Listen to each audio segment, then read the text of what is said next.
hozirgi davrda odamlarni, musulmonlarni kofirga chiqazadigan takfirchilar nima deyapti?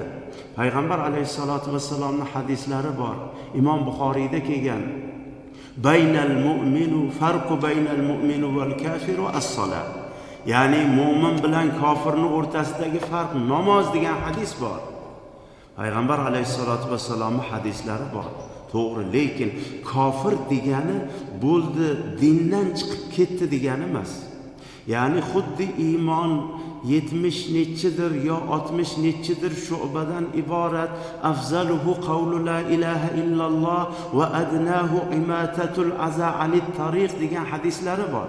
Ya'ni iymon 60 nechi yo 70 nechi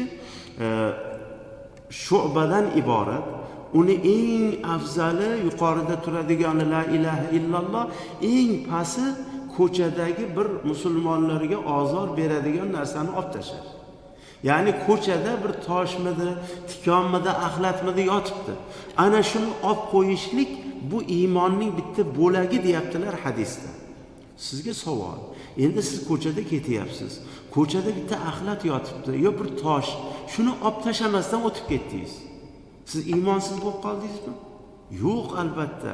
U iymonni 70 nechtani ichida eng kichkina bitta bo'lagi.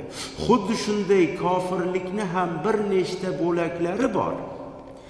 Insonni millatdan chiqaradigan, dindan chiqaradigan kofirlik qachonki o'zi tili bilan iqror bo'lsa, man Xudoyingga ham, Alloh o'zi saqlasin, oxiratingga ham, diningga ham ishonmayman, man kofir bo'ldim deb tili bilan o'zi iqror bo'lsa, ana unda unga kofir hukmi beriladi. Lekin uni amali sabab, yo bo'lmasa qilib yurgan gunohi sabab u kofirga chiqazilmas ekan. Bu bizni ahli sunna val jamoaning e'tiqodimiz. Payg'ambar alayhisolatu vassalomning davrlarida o'sha jihodda kofir ochiq oydin musulmonlarga qarshi qurol ko'targan bitta kofirni bitta sahoba ushlab oladi.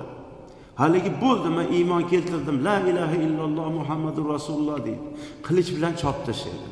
Shunda payg'ambar alayhisolatu vasallam nimaga buni o'ldirding kalima qaytargan bo'lsa? Ey Allohning rasuli, bu mendan qo'rqib, qilichimdan qo'rqib kalima qaytardi. Bu kofir men bilan urushib turuvdi bu. Sen buni qalbini yorib ko'rdingmi dedilar. Ana shu gunoh ish qilib yurgan hozirgi davrimizdagi insonlarda biz qalbini bilmaymiz-ku. Insonni qalbini bilish Allohga xos.